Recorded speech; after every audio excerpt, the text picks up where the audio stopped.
And please say to use whatever you want. So I underlined a few things. Lifelong learner, teacher since the mid-'80s, authored 2 books, father of 5 amazing young men, and grandfather of 5 beautiful grandchildren. Can you believe it? Ordained interfaith inspirational and non-denominational New Thought minister, religious science practitioner, almost a CSL minister. Already done? All right, check that off. Holistic life coach, Reiki master, visual artist, and he'll be back with us on December 9th. Yay! I am pleased and excited and proud to introduce Reverend Raymont Anderson.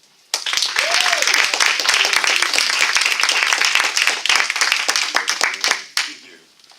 So how is everyone today? Excellent. So I show up on pretty much every Sunday somewhere, and I pretty much always start off with the same question.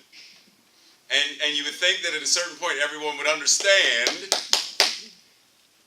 how are you today requires a certain level of energy in order for me to believe you. So, I don't like showing up in a spiritual place and asking a question and people answer it in a way where I don't believe them.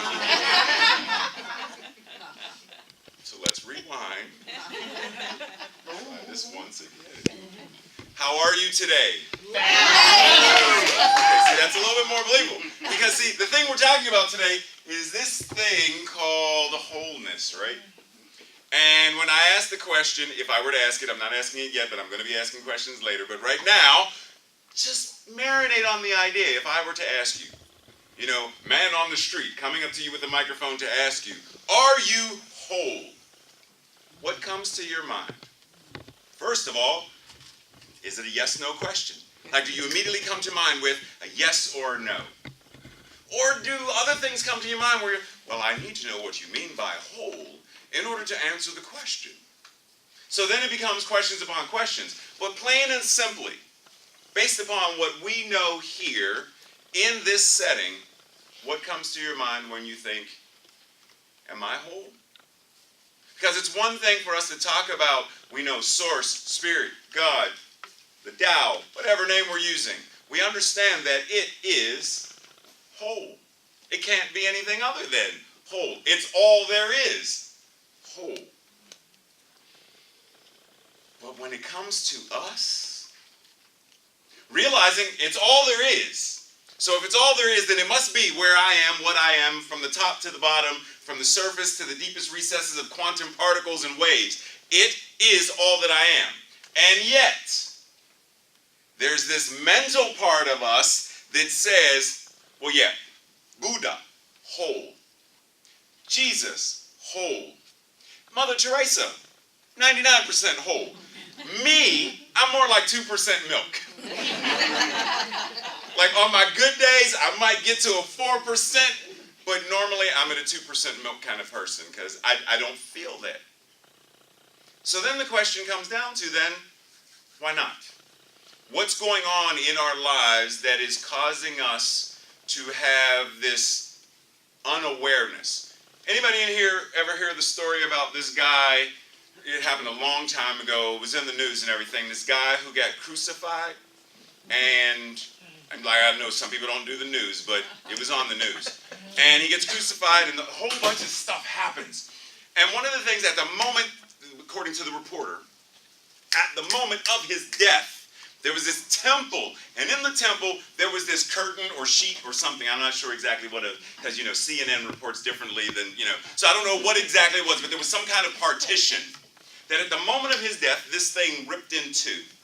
So that the people were no longer separated from the Holy of Holies. Is it not funny that whole comes from the root to be holy? So this question could very easily be, are you holy? And this thing was ripped in two, ripped in half, so that people would know, metaphysically, we would know and understand that we are not separated from that which is the holiest of holies, because God is all there is. So it's right here where we are. But are we walking that walk, as Jackie read, are we talking that talk? Recently, last Sunday, Tracy and I were in Jamaica, and I spoke at the CSL in Kingston for their 37th year anniversary, right? And after service, they have this thing called the Discovery, which is basically a Q&A with the minister or practitioner or whoever leads service that day. So we're having the Discovery thing, and people are asking all kinds of questions. I'm like, oh, I wish you hadn't asked me that question. Okay, that's a good question, thank you. Can I answer that one instead of that one?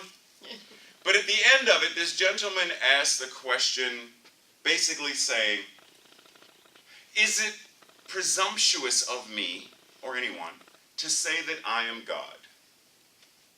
Now, in there's a sort of a little trick question-y kind of thing, right? Because we don't want to run around like the 3-year-old who runs up and says, I'm free. I'm this many, right? We don't want to announce to everybody what we know or think we are, etc. Because what would be the purpose of that? If I were to ask Reverend Gary, how many times do you walk into any event, just a regular casual event, and you go up and say, yes, I'm a vocalist. Yes, I'm a minister. Needing to say nothing else, but the need to announce this. We don't need to announce it if we're being it. So the question for him would be, why would you need to remind yourself?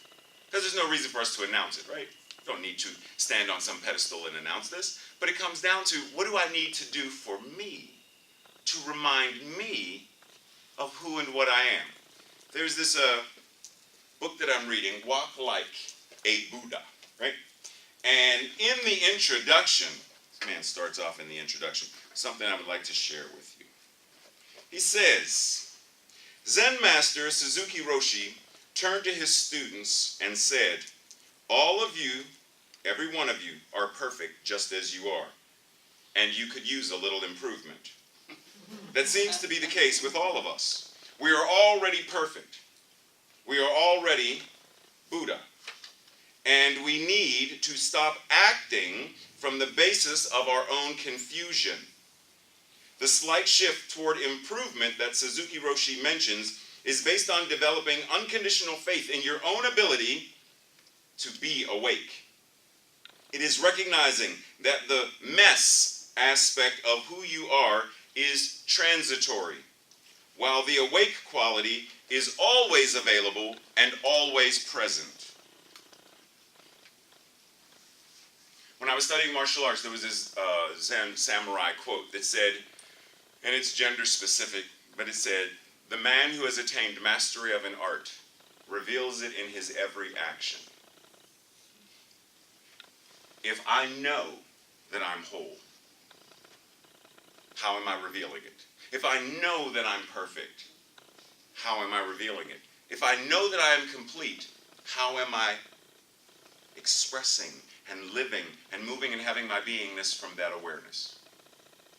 Maya Angelou said, when someone shows you who they are, believe them. Am I showing the world that I am whole?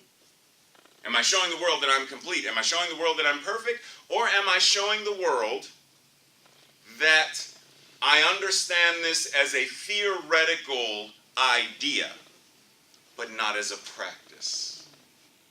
Because they're very different. Do I believe in the mess of my life more so than the truth of my life? Very different place to come from. Now, way long time ago when I was in the process of becoming a minister, one of the things that kept coming up over and over and over and over and over and over again was this warning. Never let your congregation know the real you. Now, I didn't get this from CSL.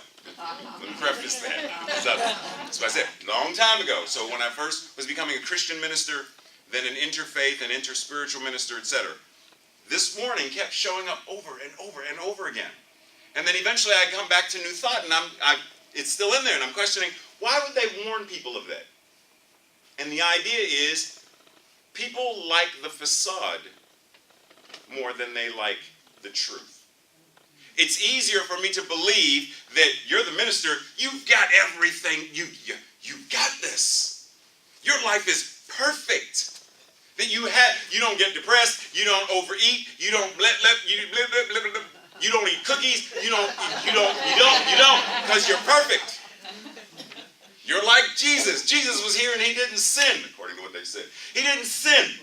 He was blemishless. And we want to believe that the minister is the exact same way. We want to believe that the practitioners are the exact same, that everything's perfect. Boop, wrong answer. Because yes, we are perfect. Every single one of us. And there still is room for improvement. Why would we say in our teaching one of the things that we believe? We believe that consciousness is ever evolving. Ever evolving. That means ever growing, ever expanding, ever getting better and better and better and better and better and better and better without end. In Japanese, there is a concept called kaizen. Constant and never-ending improvement. So why would I need the facade when I have truth? So let's go back.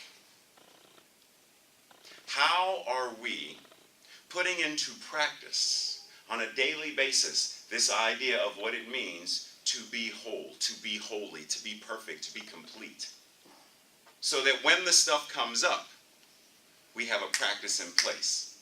Now, I mentioned this whole minister facade thing because right here, right now, in this present space of time, Ray has some interesting challenges going on.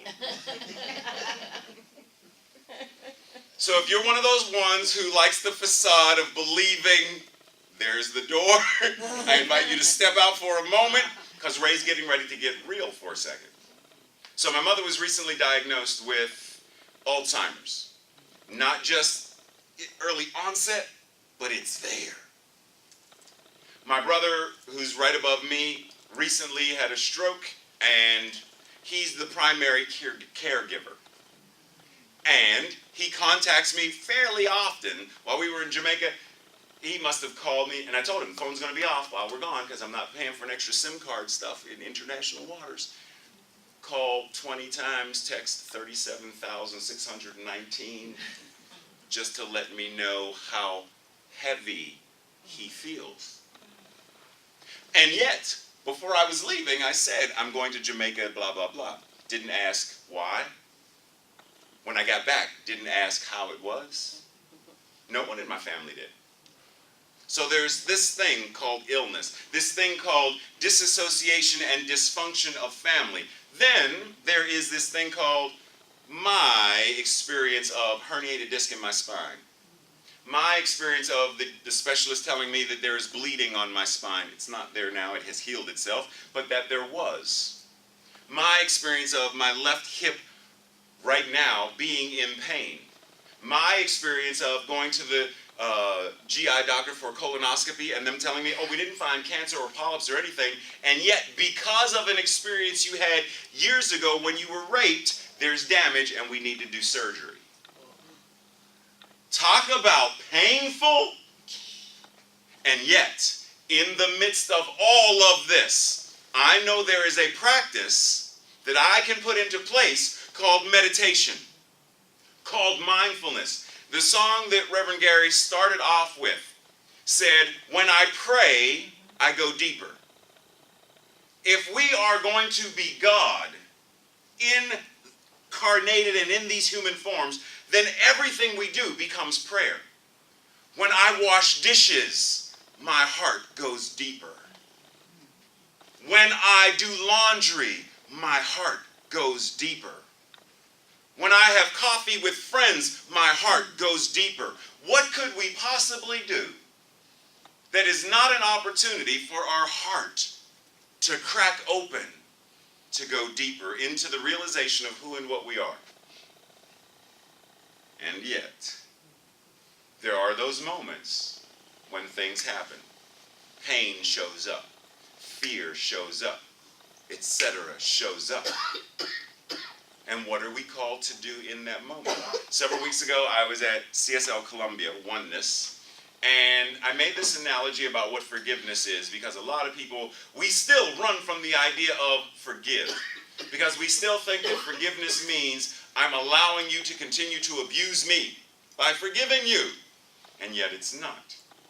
Anyone in here ever hike like in Arizona or the deserts or the woods, the Amazonian jungle, like anywhere where there may be snakes? Snake bites you. And it's a venomous snake. Snake bites you. Now you tell me, what could you do to that snake? You can yell at it. You can punch it. You can kick it. You can set it on fire. You can do whatever you want to do. But is that stopping the venom from running through your body? And see, that's what we try to do. Someone hurts us, we lash out. But the venom is already making its way through our system. Someone hurts us and we curse them out, we flip them the bird, we do whatever we need to do to them thinking it makes us feel better. And yet the venom is already causing harm in our system. So forgiveness has nothing to do with the snake. Forgiveness is about, I've been bitten, there is venom in my system, let me get the venom out. That's forgiveness. Now, this teaching, this philosophy is a great thing because every now and then, by default, we are going to run into snakes. We are going to run into situations, whether they are politicians, whether they are family members, whether they are neighbors, we are going to run into people who are going to, people on the road who won't use blinkers to change lane, whatever. We are going to run into people who are going to do things that cause a certain emotional response. And this teaching gives us the opportunity to have this thing called anti-venom. So that the bite may hurt, but the poison has no effect. Someone can call me stupid, ignorant, whatever they want to call me. And there may be the initial pinch of pain, but there is no venom running through my system causing harm because of this teaching, because I will allow nothing to make me unwhole, unholy. But are we putting into practice enough? Are we meditating enough? Joel Goldsmith says in, don't quote me on this, I think it's his book, Rising in Consciousness. Don't quote me on that because I know you will, and you'll call me and tell me I was wrong. In one of Joel Goldsmith's books, he says, when you wake up first thing in the morning, let the first thing you think or verbally say or whatever it is be your declaration of oneness.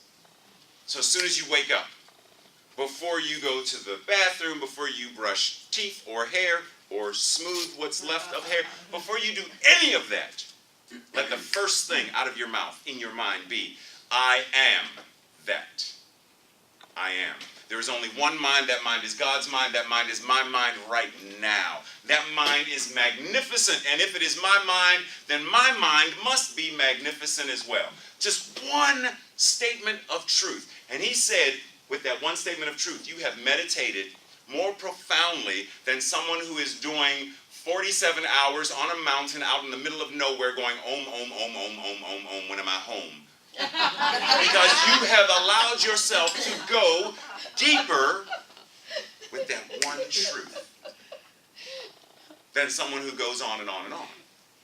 But are we even doing that? Because since you mentioned Louise Hay, when I first got turned on to Louise Hay, one of the first things that came up was mirror work. And every time I hear someone mention mirror work, one of the main things I hear is people mention how difficult it is, or was. Looking at ourselves, eye to eye, especially since we say, the eyes are the windows to the soul. So when I am looking into my own eyes, I am seeing my own soul and acknowledging how worthy, how deserving, how great I am. And it's difficult when other people say it to us. We're like, oh. So when we say it to ourselves, we have the same reaction. We're not used to being affirmed. We have affirmations, but we usually say them in a way where it's, one day I want to believe it. one day, maybe. Maybe when I take that next workshop, read that next Ian Van Zandt book, read that next, take that next, listen to that next podcast, go to that next service, hear that next song, then I'll have it. No, it doesn't work that way. Anybody in here not familiar with this? What's her name? I don't know, but the news reported about this little girl who was caught up in a tornado and got transported somewhere else. What's her name? Dorothy. Right. Dorothy. So Dorothy, she starts off in Kansas. Boom, tornado. She ends up in Oz. Boom. She ends up at follow the one brick at a time. Meets a couple of friends. Melts a witch. Gets to the end. Finds Glenda. Glenda's like, you could have gone home at the very beginning. All you had to do was 1, 2, 3. Boom. She goes home. But is that the end of the story? We don't know. But is that the end of the story? That's the end of the book. But clearly, Dorothy's story goes on. So does ours. So for us to think that, well, the next, and then I will. No. There is no and then you will, as if, voila, you're done. Ever expanding consciousness can never be done. This journey of soul, we believe that heaven is within and we experience it to the degree that we become conscious of it. As an ever-expanding consciousness, we should ever be deepening our understanding of what it means to be heaven in human form. To walk the walk of someone who knows that they are whole and holy. So that even when the mess shows up, I have spiritual practices that say, oh, one of my grandkids made a mess. Or, here's the broom, this is what you do. The mess need not, oh, there are Cheerios on them. Ah, but that's what we do. The doctor says something. Oh, but what am I going to do? There's an addiction. Oh, but what am I going to do? Oh, but there's an abuse. Oh, what am I going to do? And we focus on the mess rather than on the methods of how to clean the mess up. This philosophy is a great shop vac. It's a great form of Windex. Or easy off oven clean. Like, what? I don't care what it is. It is a great method for when stuff shows up. Go to truth. And I tell folks, like recently in Jamaica, I told someone who's a practitioner, she asked a question about, what do I do when stuff hits the fan? And do not tell me the practice, just do it. Because that's one of the things we often say, just do it, just do it. I don't like that answer. Because we are already just doing it. We are doing what we feel called to do right here in this moment. But sometimes what we are called to do when the doctor says, when the reminders of an abuse come up, when whatever shows up, what is the first thing that comes to your mind? If it is be with it, if it is yell, if it is scream, then find a way to do it. I do not advise you to stand in the middle of downtown DC and just but find a place where you can comfortably vent. The teapot that has the plugged eventually will explode. The whistle serves a purpose. The fear serves a purpose. The anger serves a purpose. Because if you are God, and you are, and anger shows up, then is that anger somehow not of or not what God is? If God is all there is, then on some level, that energy, that emotion must exist within the scope of all that God is. So it serves a purpose. Question is, what purpose am I using it for? Am I using it to be life-affirming? Or am I using the anger to be some form of devolved, diluted expression of? So whatever comes up, it is there for a purpose. And if I'm going to be whole and walk the walk of what it means to be whole, then I have to embrace all of my experiences. I don't dismiss some as, that is an illusion, it is not real. Because if it is all God, then even that thing we call illusion must on some level be real. It may not be truth, but it's real. So if I'm going to be whole, bring it all in. Put it all on the table and let me sort through it. If I have every seasoning that is known to creation on my table, then imagine what meals I can cook, rather than dismissing some as, that's too hot, that's too spicy, that's too sweet, that's too, I don't even know what that is, but it's too much. But if I have the full palette of every color on my workbench, imagine what works of art I can paint. Imagine what we can create in terms of a world that works for the highest and best of all when we embrace all, the totality of who and what we are as whole, as perfect, as complete, as the I am in expression. Let's pray. Taking a breath in and releasing the breath. And inhaling and exhaling again.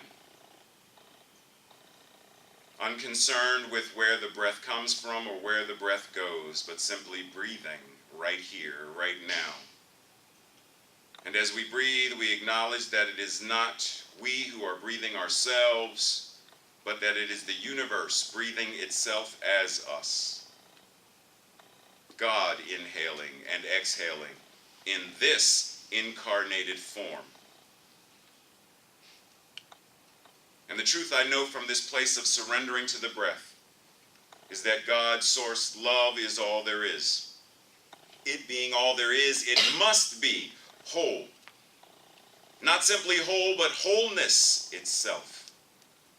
And God being wholeness itself, this self-same wholeness has incarnated as, through, and with me. I, in human form, am wholeness made flesh. And what is true for me must be true for everyone in this room. Wholeness made flesh, given an individual name and home and occupation, but nonetheless wholeness in human form. Completeness in human form. Perfection in human form. Magnificence in human form. Wealth and prosperity in human form.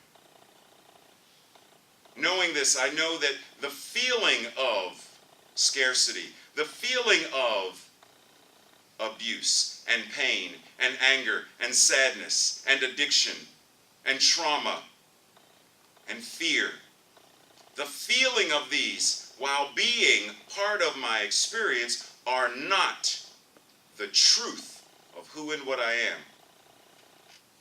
But I embrace them because there is nothing that love cannot heal. Nothing that light cannot heal. Nothing that God, in expression, cannot demonstrate health itself. And so I embrace them all, knowing that the mind of God, that is my mind, heals all things, illuminates all things, joyously raises up in consciousness all things. In gratitude, I place this back into the law from whence it came, because what I know is that these words are not the words of Raymont, but that they are the words of the I am, the Christ consciousness, the Buddha nature, the Tao, that which can go by many names, but is namelessness. From whence it came, I place it back. I declare it as truth, and I know it is true, and I release it. And together we know this truth by saying, and so it is.